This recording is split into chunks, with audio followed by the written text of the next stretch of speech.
So what that looks like in the moment. Thank you. Look, come on, listen. Production, we know. They asking for you. Oh,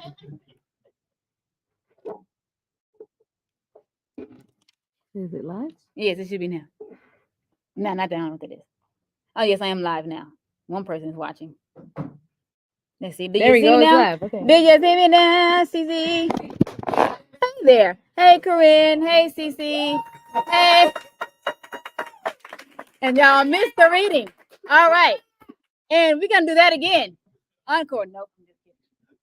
That's what film and editing is for. All that.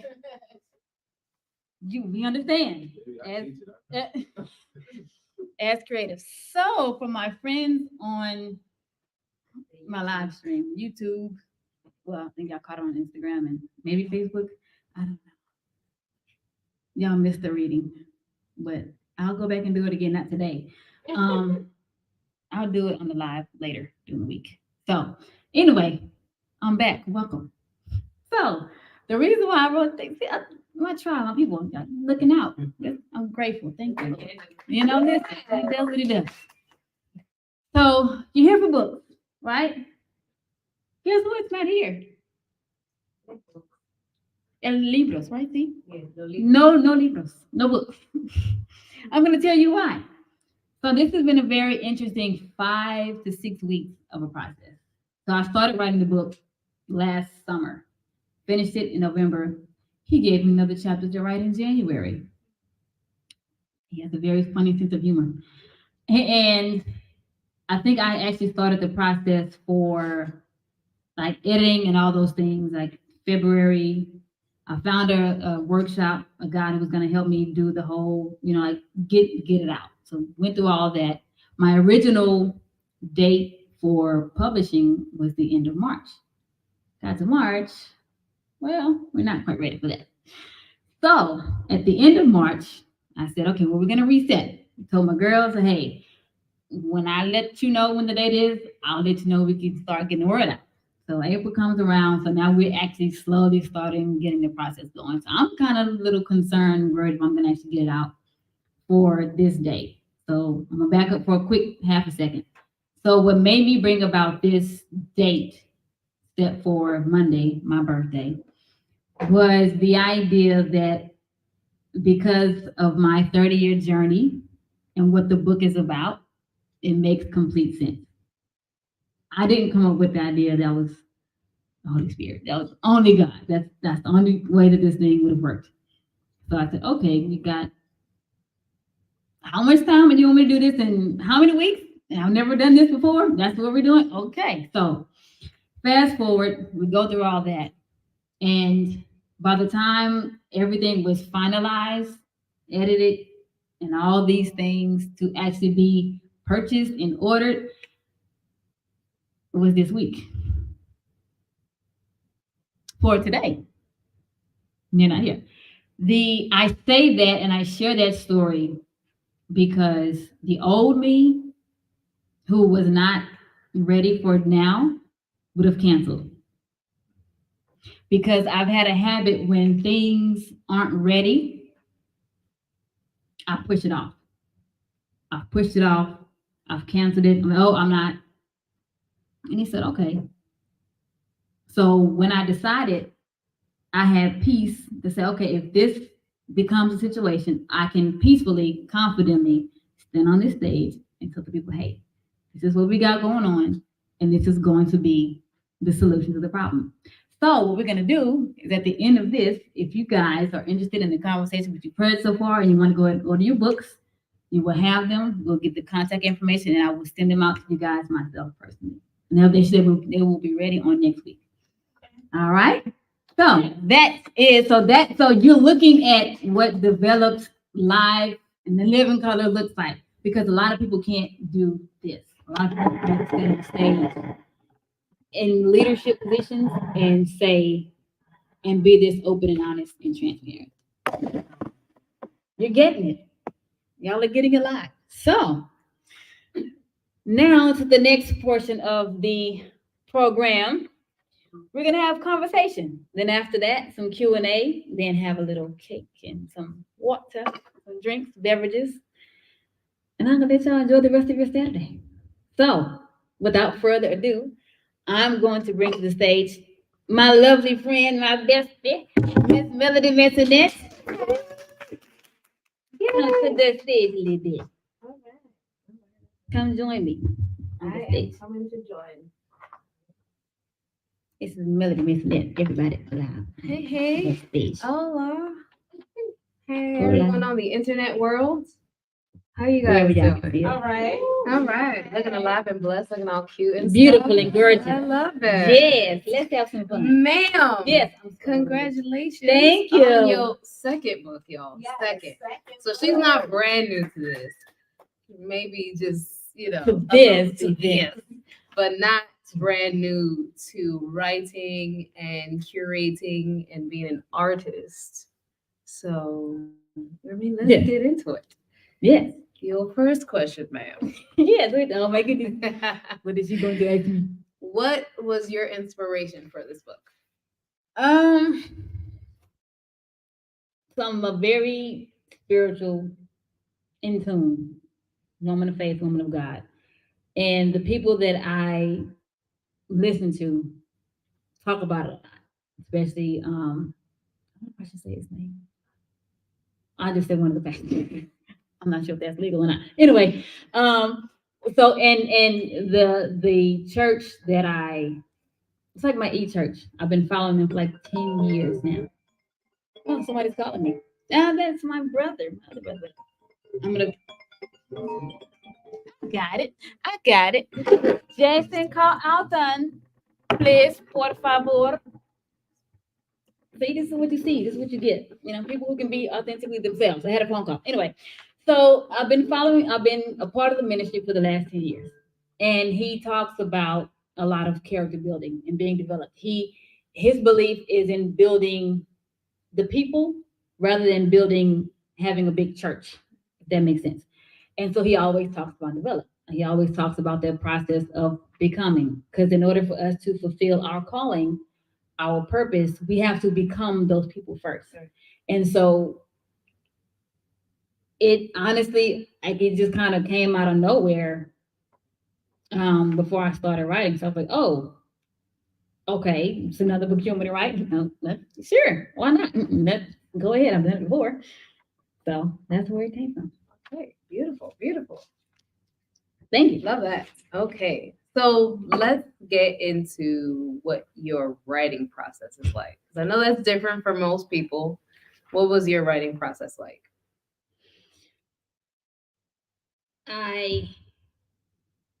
Because I was off during the season, I didn't have to work during the summer. Every day, I made sure I sat down for an hour to write. I made sure I set aside time, quiet time, because for me, writing is journaling.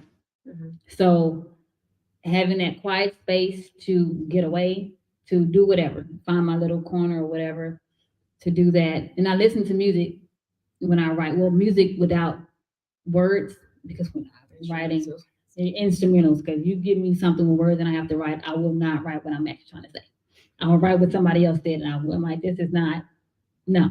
So, and I actually learned that process when I was going through writing the first book. Mhm. And one of the guys in our business cohort taught us that writing with music helps. And so for me, what I do is I listen to meditation music when I'm writing. So when I write, and it kind of like helps me to flow through it. So when when I wrote this, I didn't. So normally when I write, I like to like handwrite like as my notes before I actually transcribe it. And this process was not much like the first one. So quick story I'm going to share. It'll be brief. So when I wrote the first book, I had handwritten the whole thing. Start the manuscript. 75% of the way through, guess what happens to my beautiful piece of technology called a computer? Shut down. All the way. Shut Shut down all the way. And I could not retrieve any of it to save my life. So at the time, I had a group of people that I was, in prayer with, so on and so forth. And one of my friends told me, she said, your problem may not be mechanical. And I said, excuse me? She said, what if God is trying to tell you that I want you to write what I want you to write? So I said, okay. So I had no choice. So what I started doing when that happened was every day I make sure that when I sat down before I wrote, I prayed. And I told God to write through me, be my hands, my fingers, my thoughts, all of it. And that's how that book came about.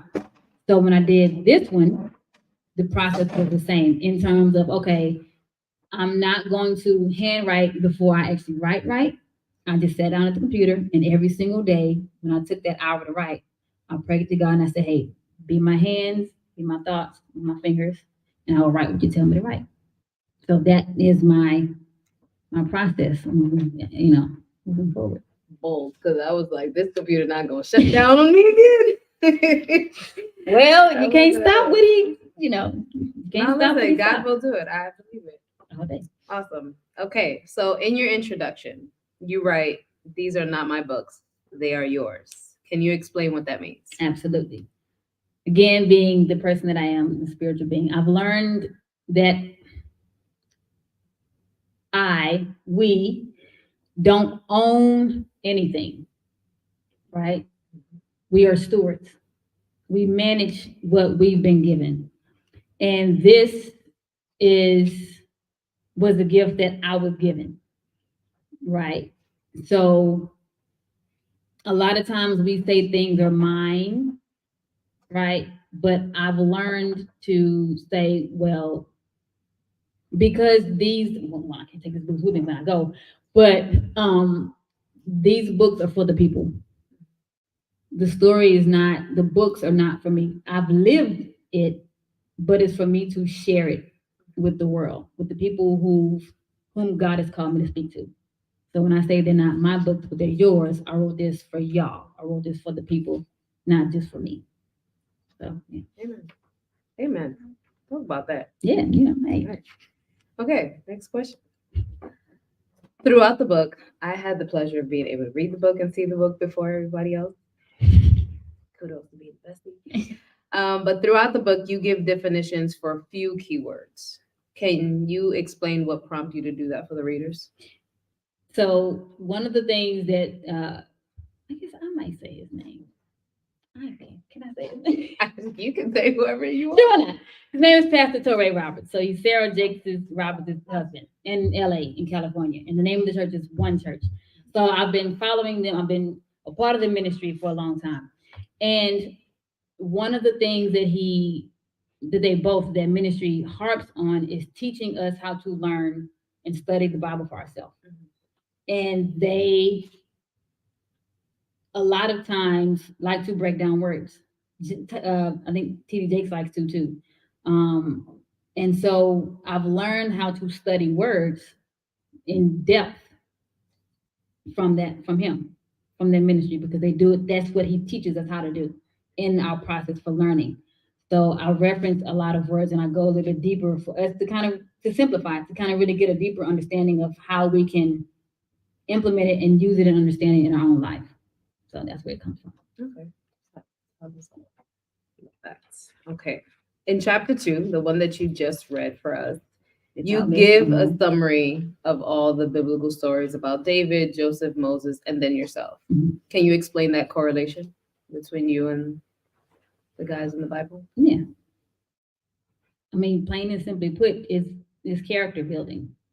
As you guys kind of really paid attention to it and listened to it, to their story and their journey, the part that really stood out in regards to that was the thing that I said, the undesirable circumstances. Mhm. Right? We're taught in programs that fame, success, all that stuff happens overnight. And everything supposed to, if it doesn't feel good, it's not successful, it's not XYZ, right? But God works the complete opposite. If we really want true success and longevity, we have to We got to go through some things. We got to go through some things that are uncomfortable, undesirable. What I experienced over these last 5 to 6 weeks getting this together was very uncomfortable. Y'all know I shared many days and many nights in prayers, sleepless nights, maybe not sleepless, maybe a few hours less than normal, but that was very uncomfortable. It was undesirable. Days that I wanted to call out of work to get some extra sleep. Situations where I worked with, okay, perfect example. I'll share this brief story. So being in education, I'm a substitute. So at the time last school year, I was a TA and I was working for a special ed class and they were babies, pre-K, had never been in school before. Now, it was just me and another TA. There were no teachers at all. And this was like at the time where things in education were kind of like at the height of the chaos. So, one, I was never one to work with babies. You know me, you know that. So, I'm like, babies, I love them because they're God's children. However, that's not everybody's cup of tea. So, once I got into the position and I started, when we kind of got things going, like, after the first week, I said, I'm not, no, I can't do this. I'm out. I said, Lord. So another call with my previous group, I told them, I said, hey, I said, pray for me because my coworker, because I'm leaving.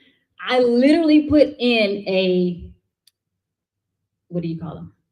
Resignation. Thank you. A resignation letter. And on the call, I said, hey, pray for my coworker because she's going to need the help, yada, yada, yada. And she said, I told her, I said to have them send somebody, have God send somebody to help her.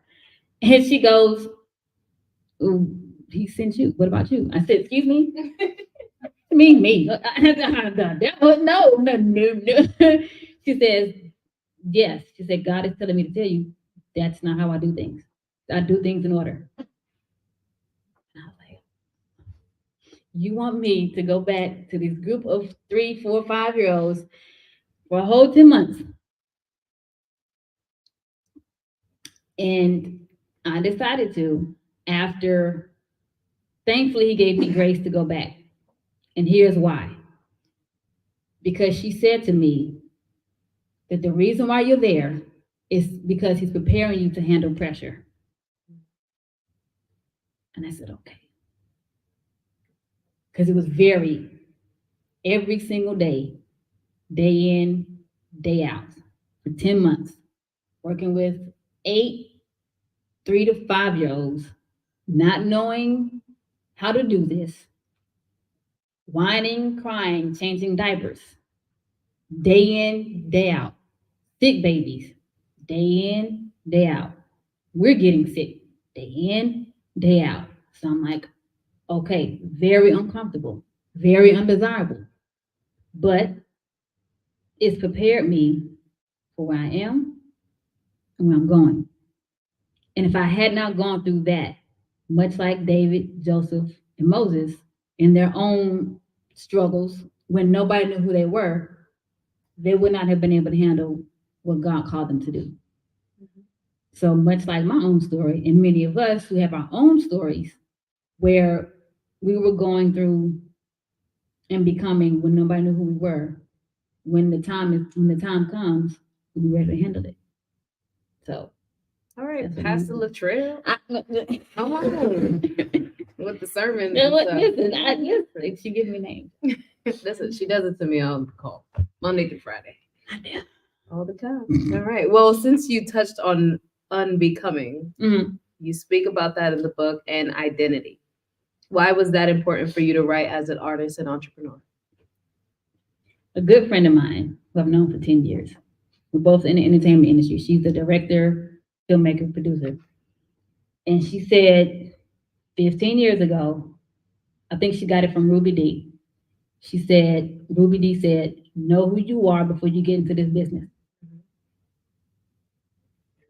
Because if you don't, they will tell you who you are. They will chew you up and they will spit you out. And us as artists,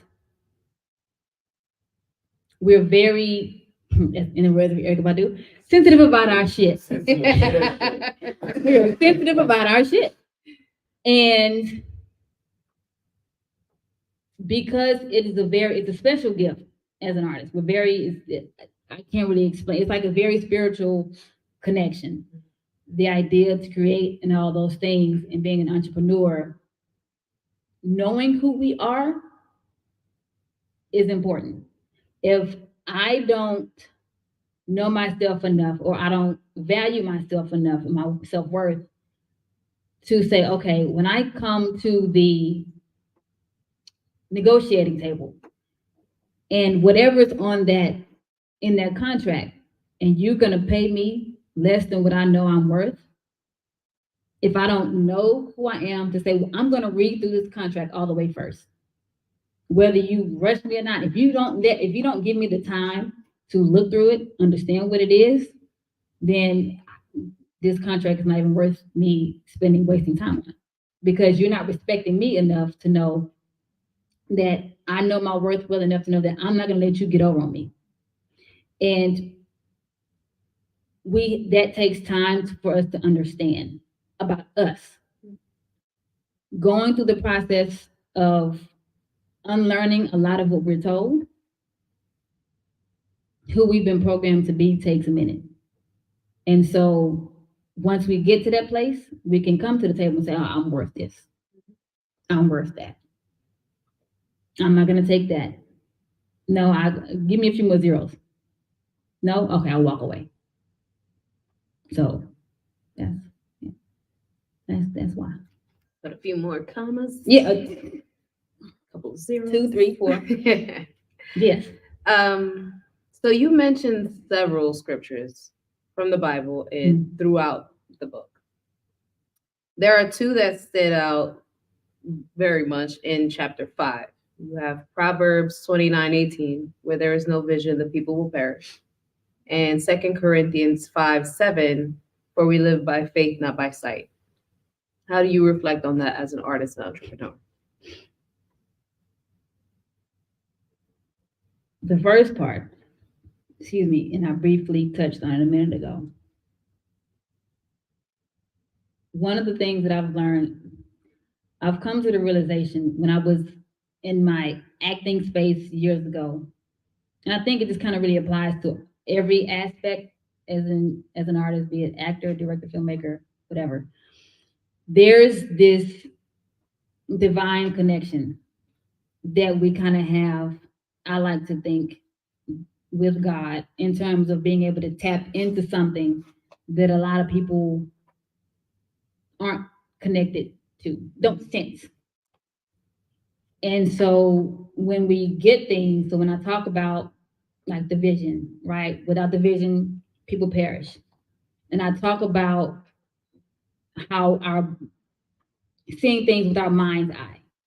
So that it's like you can kind of see something without seeing it with your physical eye. Like when we get an idea, right? When we get an idea, a download for a story, as a playwright, a director, as a singer, a songwriter, there are things that come to us that we can see before we see it, right? And so when we write it down, it's like, okay, that's, for me, it's like that's God telling us, that's what I want you to write. That's what I want you to produce and create. And that takes faith. A lot of people won't believe something until they see it with their physical eyes. It is something, and that's what makes our journey as artists complicated and unique at the same time. Because a lot of people can't see what we see. A lot of people don't understand our story. All of us have a story in here to tell about family that don't understand it, the friends that don't get it, they don't understand why we would rather take some simple whatever kind of job versus a 9-to-5. We have to have they don't understand why we have to have the time, our freedom, to focus on our art, to focus on whatever that thing is that we've been given that we can see that nobody else can. Because it's like we know we have to get it out. We have to get out. We have to create that thing. So that's what I mean when I talk about the vision and then having the faith. Because it takes faith. It takes what looks like is not possible to do what is. Mhm. Then when everybody hops on the bandwagon, I'm like, oh, I believed it. No, you didn't. The lies you told, you didn't believe it because you couldn't see it. You wait until you see it, then you say, oh, I see it. Okay. And we have to respect that, right? We have to respect the fact that people can't see what we see and how we see it. And that's okay. We would just we tap into something. And it can be frustrating. It is. Yeah. It's very, as human beings, it's very frustrating. Yeah. You know, so yeah. Absolutely. I mean, God didn't give him the vision, right? That part. You just He didn't give it to him. gotta just do what you gotta Yeah. do. All right. I'm gonna skip a couple of chapters. You talk about how success does not equal comfort. Let's talk about that. I know you touched on it briefly, but can you elaborate a little bit more? So we equate success to, again, what feels good, what's comfortable, the lap of luxury, the relaxation, etc., etc. Now, let me make it clear: there's nothing wrong with being comfortable, right? There's nothing wrong with the comforts of life, like real talk, like that, especially when we grow up in a space either poverty or whatever, anything again that's undesirable, anything that will be lack in human nature. Nobody wants to live like nobody really supposed to live like that, right? So when I talk about that, and I've gotten that actually from some of the people that I listen to who have said the same thing, like success does not equal comfort. And what I mean by that is that comfort in some ways can become mediocrity, complacency. Mhm. Because if you're comfortable, you relax, you sit back, and there's nothing for you to do, right? You feel like you've achieved everything you can do. You feel like, okay, I'm done. I'm finished. Like I'm at the end of my life rope. Like I have nothing else to do. Mhm. If you had nothing else to do, you wouldn't still be here, right? But if you are called for something, whatever that is, whatever that great success is, if you know that there's something inside of you that you've been called to do, it's going to tug at you to want to do more. So you may think you're comfortable, but I promise you, at some point, if there's something that God, the Creator, has put inside of you, and you can't sleep at night until it comes out of you, if you can't fulfill it until you get agitated on your job or whatever the case may be, He's going to keep tugging at you until you get it out. So that's what I mean. So He's not going to let you get comfortable. And what I learned is this: that's fine if you choose to do so. But if we choose not to do what He's called us to do, guess what? He can give it to somebody else. So for me, I've learned, I said, if you gave me this, I don't want you to be giving my stuff away to somebody else. No, sir. I have learned to say, okay, I will get comfortable with being uncomfortable. Mhm. And that's how we got to think about it. Yeah. Because we can't, because I'll say this and be done. Yeah, right. Come on, Dory. No, don't do that. Success, what comes with that is responsibility. Everybody looks to go, you get this promotion, and go, yay, that's great. You turn around and go, responsibility. Mhm. Like burden, burden, burden, burden, burden. Oh, like, thank you. Now what? I just want to sleep. But no, we got work to do. And yes, you do have time to rest. We do. There are seasons for it, right? But we got to keep going because the world needs us. And if we rest, if we get comfortable, then what the world needs we'll never see if we don't do it. Preach. right. Y'all I listen love it. out I there love it. for the people in the back online. Listen. No, that's some real stuff. And now it Mhm. reminds me of what Ed Milet says about being the person that God created you to be, or like when it's your time to go to heaven and you get to see who God created you to be, you want to look identical to that person or somewhat close. Mm. Like his biggest fear is getting up there and he doesn't recognize who he was Mm. supposed to be. So no, that hits a lot. Yeah. Okay. So you listed some prerequisites for greatness: mental, physical, emotional, and spiritual. Help us break that down. I mean, so the mental is obvious, right? Having the right mindset about becoming successful. So I'm in a space in a stage where I am transitioning from an employee to a business owner. If my mind is not right, I won't know how to play with the big boys. I won't know how to say, okay, this is what my contracts say. If I don't know the language in this contract, with lack of knowledge, without the vision, we perish, right? So if I don't change this, then they're going to take advantage and they're going to rob and steal from me. If I don't know, if I don't learn, if I don't change how I think, if I don't start changing my habits, if I don't start thinking differently, then the person that requires a different mindset will never, like you just said, show up. I won't see her. You said emotional? I'm not going order, but anyway, emotional. Whoo, emotional intelligence. Whether we are aware of that or not, the emotional intelligence, I can't give you the exact definition, but in essence, it's knowing how to handle yourself internally as well as other people. So I'll give you an example. And I think we talked about it on the one of the calls this week. I think it was last week. You know, when I was talking with the team, you guys to kind of help me put this thing together. When people are putting on productions and shows, whatever kind of events, because we're human, emotions can kind of get a little hot, passion, flares, and everybody, is in their space. But if you don't know yourself well enough to say, I'm going to stand still. What I need, I'm going to figure out how to deliver it so that nobody, even when we get frustrated, and I know you may be frustrated at me, and I might be frustrated at you for not doing X, Y, Z.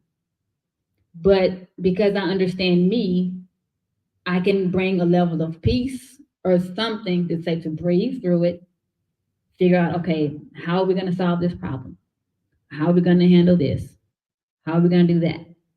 That takes emotional maturity in growing up. Because if you don't know how to handle your emotions, even when you do get frustrated, it's like, okay, if I'm frustrated and I don't know how to handle my emotions and I lash out at you, then we have a problem. Exactly. That bridge gets burnt, right? Physically, we only have one temple, one body. It's the vehicle. Taking care of it because it takes work. Like for those who travel often, far and wide, that can become taxing, right? Just even being able to put something like this together was exhausting every day.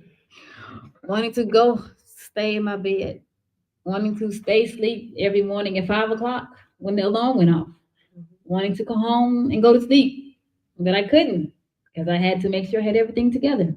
That takes really mental and it takes all of it. You know what I mean? It takes a lot out of you.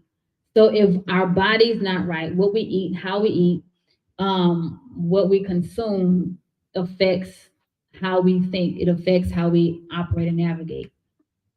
And spiritually, I mean, that's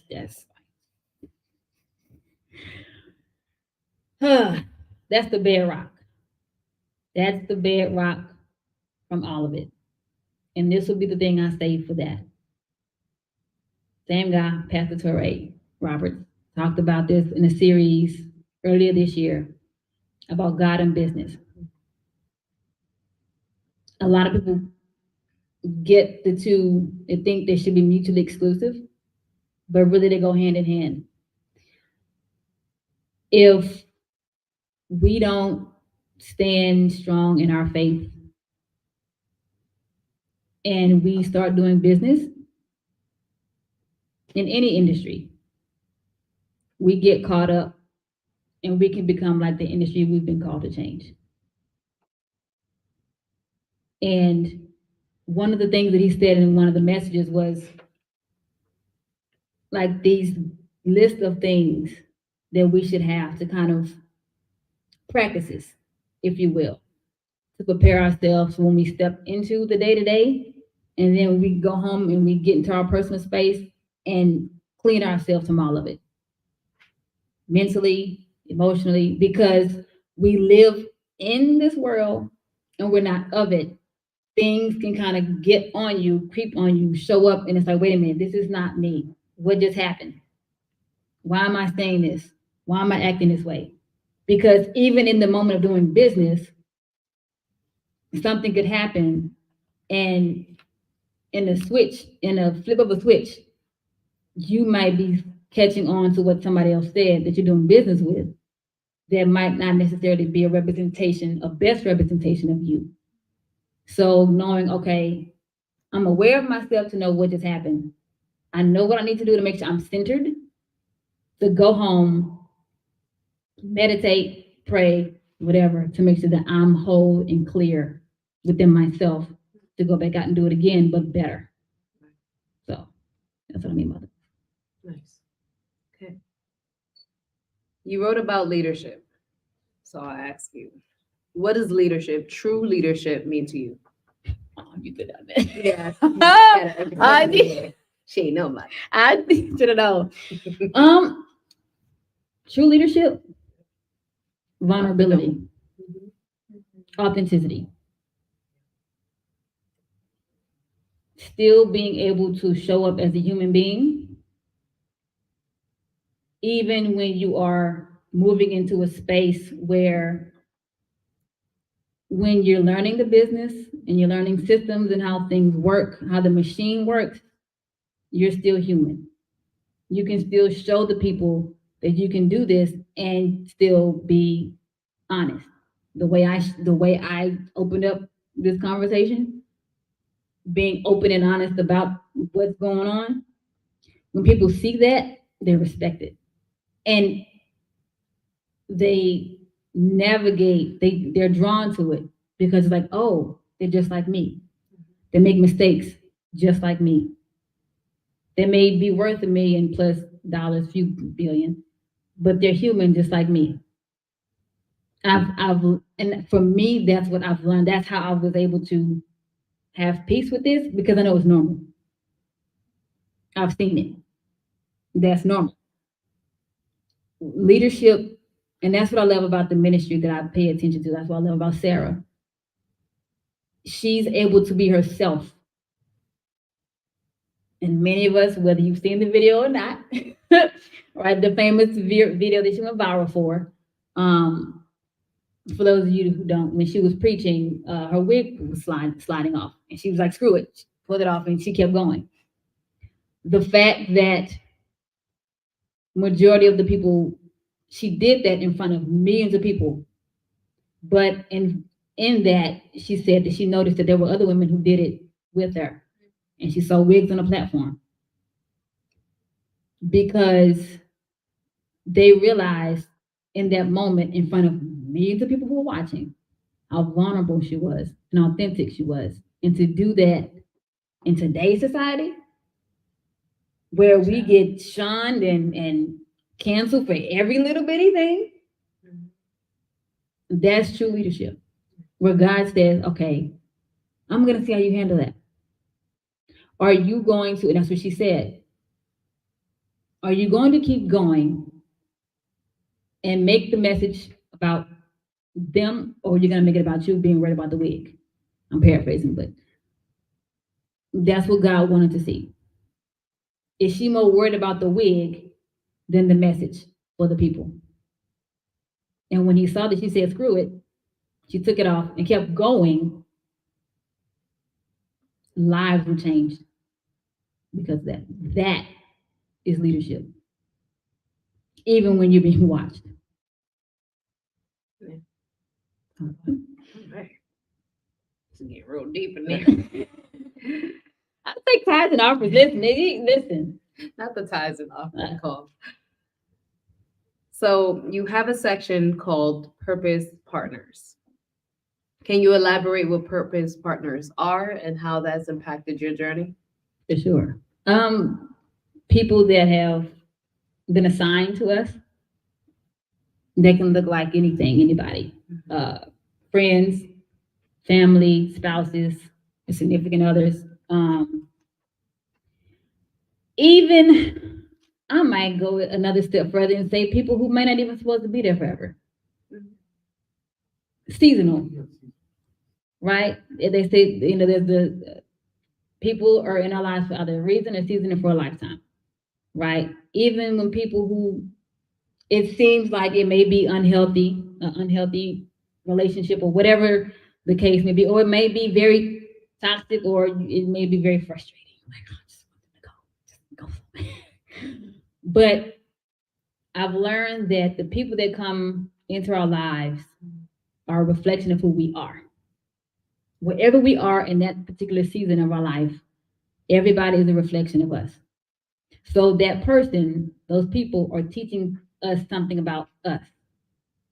So, and everybody shows up in different ways. So for me, and I've shared this with y'all before, within the last year, how that impacts me is the circle that I have.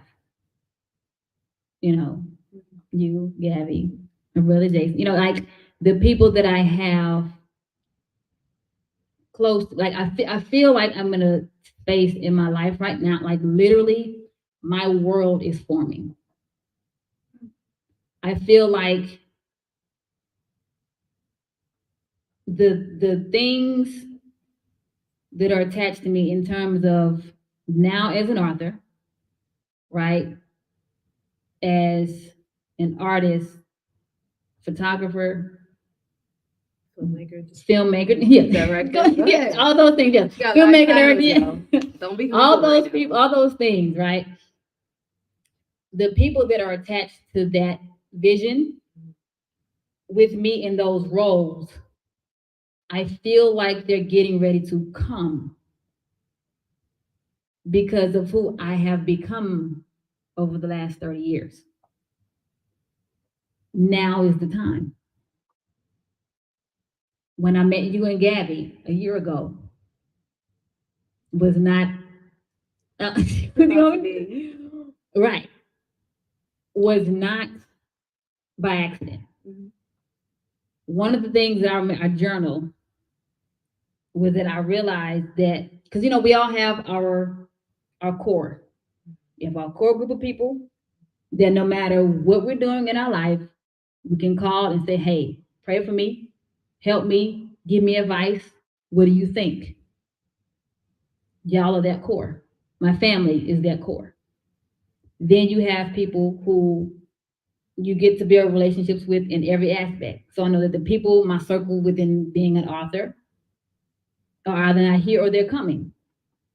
In my photography space, those relationships that I build are here. They're coming. They're forming. When I get into directing and filmmaking, those my good friend, yeah, you know what I mean? Like it's forming. He moved here the same time, well, a little bit like 3 years ago. Same thing with it. It's like the people that I've known for a long time, they're coming back in certain dimensions and areas and spaces because it's time. Whatever this vision that he's given me, the people are slowly gravitating towards me. And then the people that I'm meeting are those purpose partners that are supposed to be here to help me carry out Y'all help me put this thing together. Purpose partner for this particular purpose. Like, you know what I mean? So it's whatever the purpose is for that moment, and the people that are attached, that are assigned and designed to help us carry out that assignment. In essence, not because they have a long story for long for every and We know that, right? well, hey, that's between us. When did you become a writer and why? Simple, deep question. It ain't. It was an accident, to be honest with you, because I didn't even know I didn't even know I had writing in. Well, that's a lie. I kind of alluded to it earlier. I I never saw myself as an author. However, I can see that what I do makes sense. What I mean by that is how I express myself. I journal a lot. So for me, writing to get things out, whether if it's something that feels good, if it's heavy and it's a burden, I have no problem saying I'm not available. I, do not disturb. I need to go write. Before I go to bed, I need to journal. Before I wake up, or when I wake up, if it's something on my heart, all right. So because that process is not hard for me, I can kind of see, I guess, how he that's a part of me being an author, because the process was kind of the same. Me going away or finding space to myself to do that. So whether it was an accident or not, it is what it is. But I came into it. What's the second half of that question? Is Why? it why or how? Why? Why I became it? Mm-hmm. So at the height, don't do that. What did I do? At the height of the pandemic, I was working with a former business coach. And at the time, I was trying to figure out, like everybody else, how to get some extra coin, an extra stream of income. And he said to me, writing a book is one of the ways that you can do that. Because we all have a story to tell. And in that, him being my purpose partner at the time, taught me how to do that. And he taught me the process of writing a book. And what he said to me is what's happening right now that I didn't believe it, but I was like, okay, He said, once you write your first book, you will continue writing more. Hence, book number 2. So that's how it happened. That was a long answer. No, it's a good answer. You're fine. It's totally fine. All the books are on Amazon. The first one's on Audible. Just throwing that out. It is. Selfish Thank you. That's the purpose partners is what they're there for. What advice would you give a new writer or artist? Keep on swimming. Inside of y'all. Yeah, yes, yes. To a new writer or artist, I would say believe in yourself, like believe in what you know. If you are spiritually in tune, trust that voice. Now we have many of them that talk a lot, including our own selves. But when you discern which one is giving you the downloads, the insight, the wisdom to create a thing, follow it. Because then that brings about the things that people want to read, listen to, hear, see, type of deal. So yeah, I would say, and don't stop, don't quit.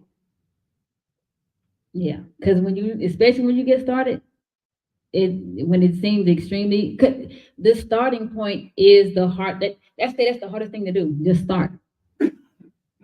I was watching this clip a friend of mine sent me from Darius Daniels, and he talked about like writing. Well, not writing, just creating, content creation. He says people will never be able to binge. I'm paraphrasing, but he was talking about basically in essence, people will never be able to binge watch you unless you have something for them to watch. So if we don't create, just start doing something. People will never know what you do. And I've that hit me because I realized that I've actually done some things. And it's not gonna always be good or right. Starting anything is never going to be perfect. It's not supposed to be. It's like babies. Babies aren't perfect when they first come out. They crawl before they walk. But they fall down a few times. As much as this process has been. So, Love it. Okay. Are you working on any projects currently? What can we expect for you in the future?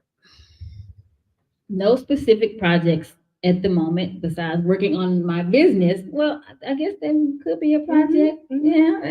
That building, counts. yes, building my photography business. So, which I am, if I say this out loud, I'm gonna hold me accountable. Yes, say it out loud. Go ahead. You already started. In July, I'm planning to officially launch my photography business in July. So, I will be wrapping up a business course 2 weeks from, yes, 2 weeks, in 2 weeks. So, everything attached to that, and specifically for my artists, so my actors, directors, filmmakers, musicians, playwrights, not just the book, but also photography. You guys, we are my people. And my job is to highlight what you do while you are working so that when you put your portfolio together, you can have it ready. Your people will know who you are, what you do. Um, and what was the second half of that question? Oh, What can we expect from you in the future? okay. Listen, What? I mean, look, um, that I guess that what that and a part of the vision. Yes. Should I speak on it right now? Yes, Should you I need to should. wait until he tells me to? Ha. I mean, you spoke to me. Yes, you. Hold you If accountable it's a little time bit for more. I'm saying. Yo lo sé mañana. Yes, you do. We'll just leave it at that. But well, yes. So I will say this without giving it away.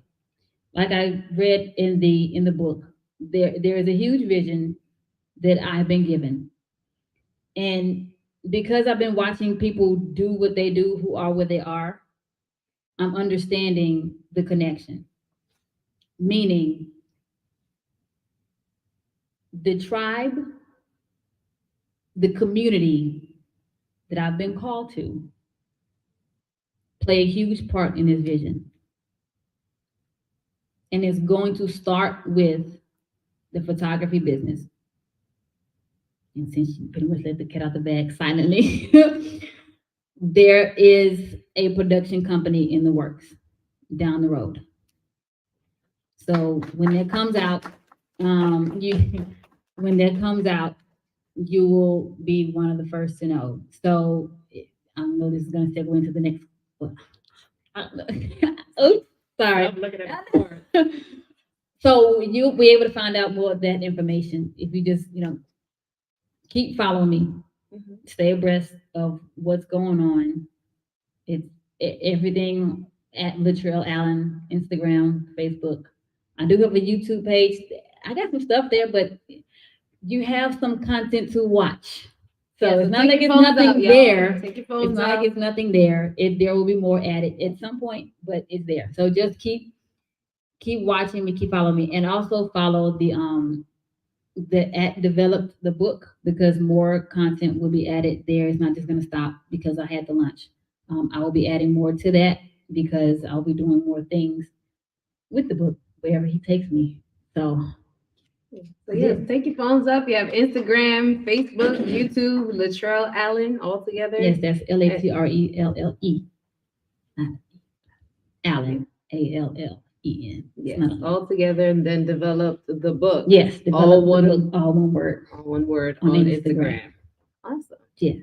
Well, that was my last question. So, thank you so much for answering all my questions, diving Thank you for deep having me. into the book. Thank you for writing the book for all of us artists and entrepreneurs and people just trying to do our thing because it's hard out here. So I Yes, it appreciate is. it. Yes, Now we're gonna open up for some Q and A's, yes.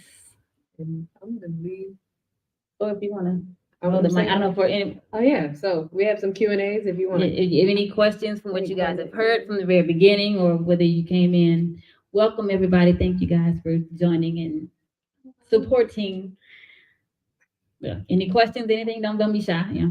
Yes, ma'am. Can you stay up so they can hear nice and loud? Or just nice and loud so they can, I don't. Do you? Go ahead. I will repeat it so they can hear it. For people, not only artists, but people who deal with self-doubt, could you describe any way you can how you knew for sure that who that voice was that was leading you to produce all that you have produced? How are you sure of that? I love that question. Right. Yeah. How, so she asked, how am I sure that the voice that I have heard from God to create and produce what I've produced? Through my relationship with him. There's a scripture. Yeah, listen, okay, so I'm going to say this, give this, I don't know if it's a disclaimer or whatever, but I'm very spiritually sound, for those of you who don't know, I'm very faith-based. So everything that you hear me say comes out of my mouth, there will be a spiritual faith-based reference. It is what it is, it comes with the territory, and I'm unapologetic about that. Yeah, so, building the relationship to know what I hear and being able to distinguish the difference between even my thoughts, somebody else's thoughts, or God's thoughts. It's like a relationship with your parent. You know their voice. You know what they're telling you to do because you've grown with them. Even from the womb, a child know their mother's voice. It's the connection. I think I heard the same pastor, Tori, he talked about it in one of his messages, I think it was last year, in a series called Conversation. I think it was Conversations with one of them. It's there on YouTube. And he talked about that very thing. And he referenced, I believe it was Moses or Abraham. And he learned it through when he made the decisions based off of knowing whose voice it was, the result. So I think that kind of really clarifies that more. Whatever voice you listen to, and based off of that result, you know, okay, where that came from. You know, that was either my voice, and this was the end all be all, or this result from his voice. You got something a little bit more from it, even if it's an uncomfortable thing. And I say this because even when I get directives from God, when they may be uncomfortable or things I don't want to hear, I'll learn the lesson from it. I go, okay, this was you, although it may have seemed like something else or somebody else. I know it was you because this was what I got from it, because I learned his character. I know him. The Bible says the sheep know my voice. The same way. Yep. You know the fruit. If the good fruit don't produce, no, what is it? Good. A good tree doesn't produce bad. There you go. A good tree does not produce bad fruit. Bad trees don't produce good fruit. You can tell the tree by the fruit it produces. So I hope that answered your question. Yes, thank you. You're welcome. Anybody else? Yes. What's up, love? How you doing, baby? Oh, good. Question for you. So I love that you spoke about your moments of your delays happening, right? What were you doing during those moments of silence? In terms of Just how were you handling yourself? You know what I'm saying? So obviously we have these delays that come up in our personal lives, right? But what were you doing in the moments of, okay, Trail has to be silent for a moment. How am I going to keep my mental together? what's that thing that, you do? Because we all do as artists. We all have that voice. Just wondering, like, what's your process? I think, like I said it before, I think it's journaling. Journal. Especially when I feel it. I do that with everything. That's like my prayer on top of prayer. That's my meditation. Because I know it's when I feel it, especially like the artistic process, getting it out so that I can be empty and free and flow when it's time for me to create. So in my silent space and time when, because it's kind of like a blockage, so to speak, right? When things get in the way, how do we purge? How do we cleanse ourselves from that stuff or from whatever may be in the way? That's what I do. That's what I do in my silent time. And if there are questions that need to be asked in terms of, okay, what do I need to do to silence the noise? I get it from there. I watch messages, you know, even I read the word.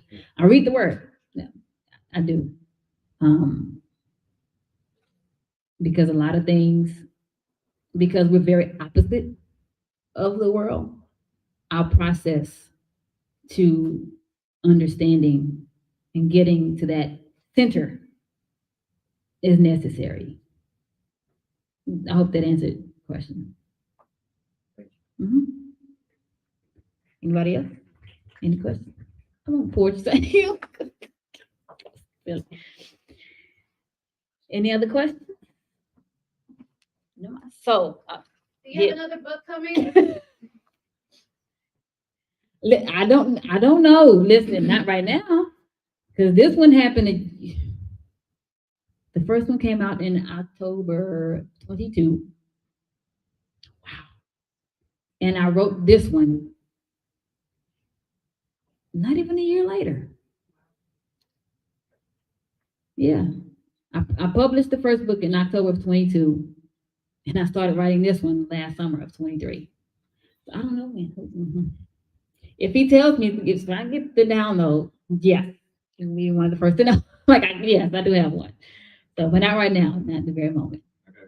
Yes. Do you ever go back and read your journals? That is a good question. I haven't in a minute. I do have a stack of them, but that's actually a good thing to do because it allows me to see what has taken place, what has manifested, what has come to fruition. And one of the things, and I say the reason why it is important, because especially when I'm glad you asked the question, actually, that's funny. One of the reasons and things that it's necessary is because it helps to remember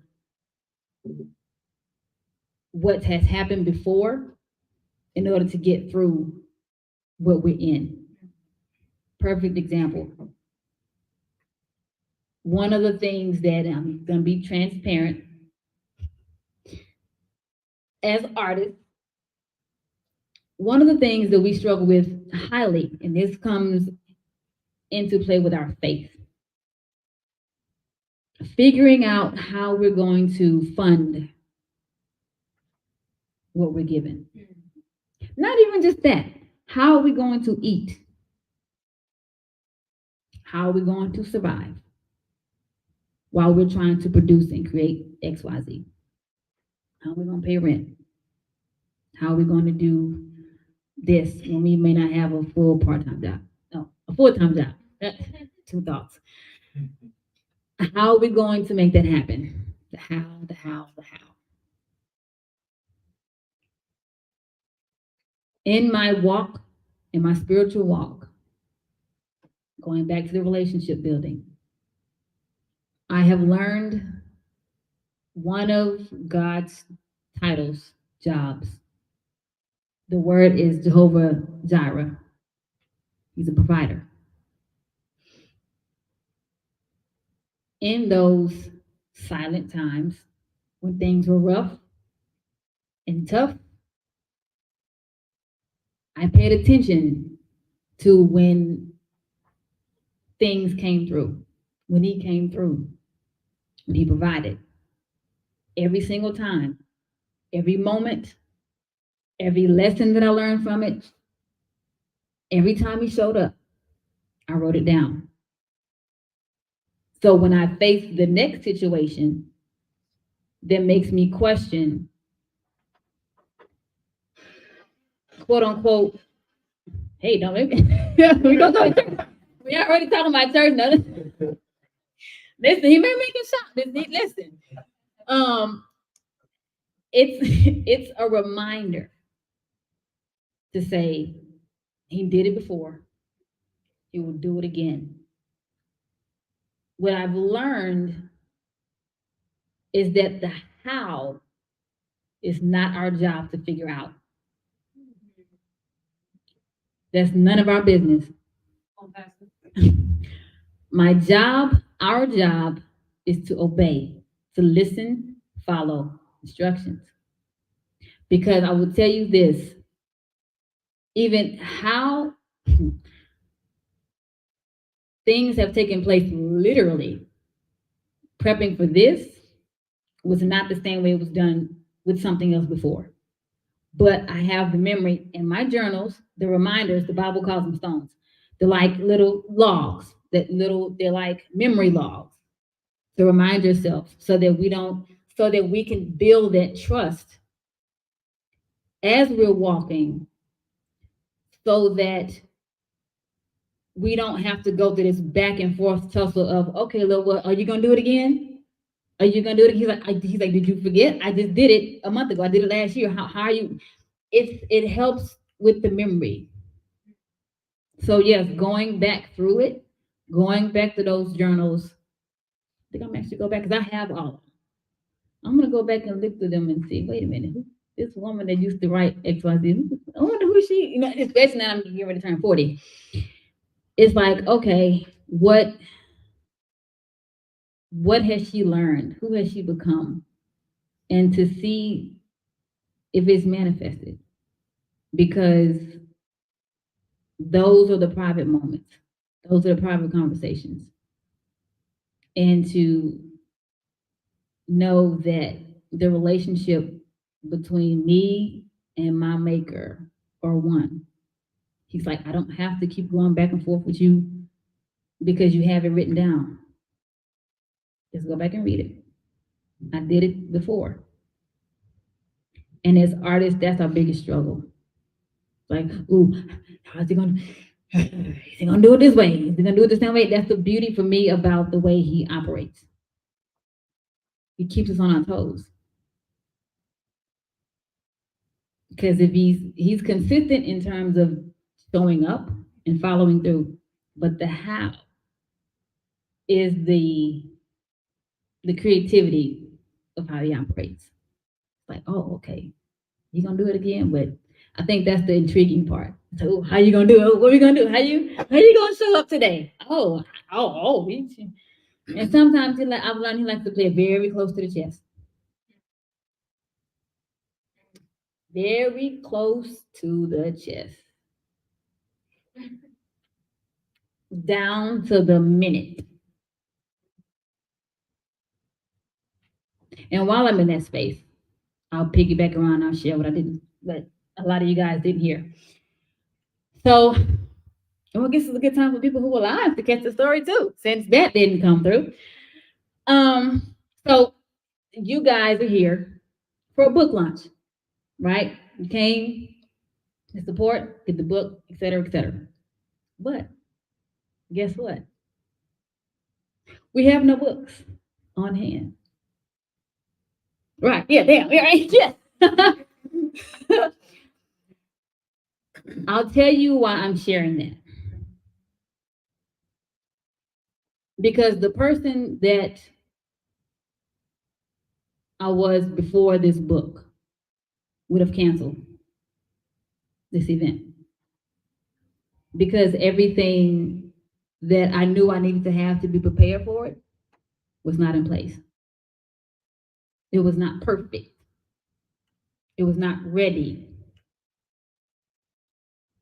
I have learned from the people that I watch and I study, even in my relationship with God, to say, okay, you got what you need. Are you going to bow out or are you going to stand still, strong and centered, and authentically, transparently tell them, hey, this is what it is. This is how we're going to solve the problem. They're either going to support you or they're not. And you're going to be okay with that. And I am okay with that. So that said, we're at the end. If you guys choose to want to, do some prepaid orders, what have you, we have a solution. We got some signups, so we can go ahead, take all your information, and once they come out next week, you will have your copy for a discounted price. Of course, because you get the in-person copy. But you have that at that rate. Is it available on Audible yet? Not yet. That would be like the second phase of the process, the audiobook and the ebook. Those will be coming right after. So that's so in terms of projects, that I guess that would be the next project. Yes. Putting them bad boy on, on Audible and an ebook. Yep. Just like I did the first one, which is on Amazon. Starting over. Yeah. Any more questions? I guess I did 2 in 1. That question. Any more? No? Yes. Yeah. So I was trying to wait. I don't want to hold my. But my next question was, and you kind of went over this already during the interview when you covered like your next projects. But my question is like, what is it, or do you even know now? What is it all that you want to do, or are you just purely being led? You don't know what it is, or do you already have an idea, like a list of things on your vision board that you want to accomplish? In terms of the vision? Of anything in the future? What you're accomplishing in the future, do you already have a list of that? Or are you just going wherever the spirit leads you, wherever he tells you to? No, I know exactly what, I'll say in terms of the vision, I know exactly what it is and what it entails, the steps, or what I listen to, which happens along the way, which lights my path. Because I don't know which way I'm going to go to get there, but I know where I'm going. Yeah, if that makes sense. Yeah. So, any more last questions before we wrap this bad boy up? And since a lot of you guys may not know, yes, this book is being released on my 40th. Yes, which is on Monday, May 13th. Yes, I am a Mother's Day baby, Taurus in the good. Yes, not Taurus, but gotta do it right. She missed. Don't hate. She didn't. She's busy hating. Yes, on Monday. So we'll be on Amazon on Monday. We'll be live to be purchased on May 13th, 2024. We will, after this, go out into the lobby, have some cake and water, no punch, no adult drinks. That's for another day, another time. So, yes, question? Yeah, Of course. Come on, boo. So, for those who are new to Latrelle spoke earlier about being in the yellow dress, the younger you, right? What would you say to that young girl Oh, in the yellow dress? Yes. what would I tell my 10-year-old self? Be grateful for the journey. Be grateful for the journey. Because she was trying to figure out the how for the last 30 years. She was trying to figure out how. Parents are getting her into all these acting classes and schools that she got rejected from that never happened. Be grateful for the journey and the no's. Be grateful. Those no's lead you to the yes that you're supposed to have. She didn't go to certain schools for a certain reason. So yeah, be grateful for the journey. I will tell her that. Yes, ma'am. I'm sorry I'm late. No worries. I told you I was coming up. Thank you for coming. I appreciate it. I wanted to get early. Anyway, my question to you is, as creatives, because most of us, you said most of us are creatives. Do you walk also? You being led by the Spirit, but do you think in your journey, have you ever felt certain energies coming towards you where you're being tested? Because I feel that I met you last week for a reason. Mm, I mean, because it's energy. mm. You know what I mean? You meet people all the time and you vibe, whatever. But have you? Because that's what I'm going through. So it's a selfish question, but I just want to know, I can't wait to read your book, but I just want to know, do you feel certain energies when you in your journey, and have you ever felt like you've been tested? Absolutely, all the time.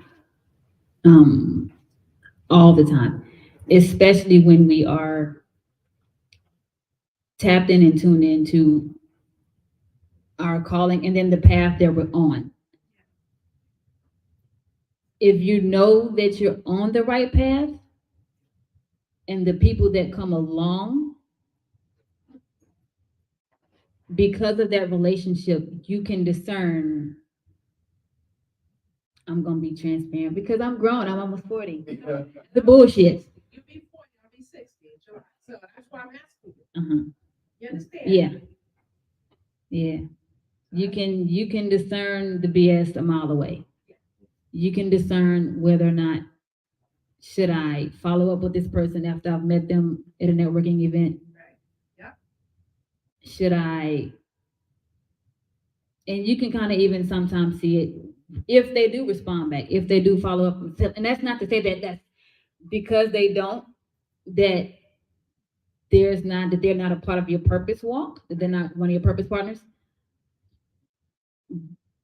Example, and this is perfect. So last week, the small business week that we had here in Newark. And I think one of the first nights, there were people, not many, that I met and came across. And it wasn't necessarily a feeling, but upon introduction and listening to them and kind of really just interacting, I sensed that they might not be somebody I want to partner with. And it's from what I've been learning spiritually. Because there are things that we see physically, sense, we hear. It's like that antenna goes up. And even if they're saying things that sound good, you may get something in here. It's like, pause that. Don't. Or, yeah. Or it may even look a little off or sound off initially. And this is where, back to your question earlier, with sensing and knowing how to, the practices that we do to be able to discern when we see it, when we feel it, when we sense it, how do I navigate that? How do we navigate a room, whether it's a after party, an industry party, a networking event, and you may feel a lot of energy and it's like, whoa, I may need to leave. Or, okay, I'm gonna be able to stick around because there might be one person in that room that might be highlighted to say, go talk to them. And based on where you are in your walk, you can easily sense it or see it. on them because they'll stand out like a sore thumb. That's how you'll know. But yeah, awesome. Welcome. Any other questions? Good. Any more? All right, y'all, let's give it up for the trial.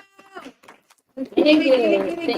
Thank We you. love it. Thank you so much for joining us, for coming in. And we just want to do nice little Thank side you. side. 1, 2, 3. I wanna say happy birthday to you. I wanna say happy birthday to you. Happy birthday to you. I wanna say happy birthday to you. Let's get it right. Make a wish, think about it. Close your eyes, make a wish, think about it. You can't know. Close your eyes, make a wish.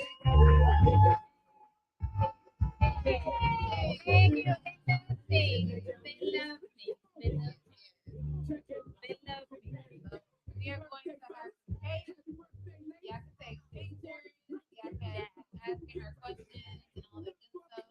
I sent you the QR code to send for everyone. Yeah. There's a QR code you guys can scan if you want to pre-order the book that she's going to share with y'all.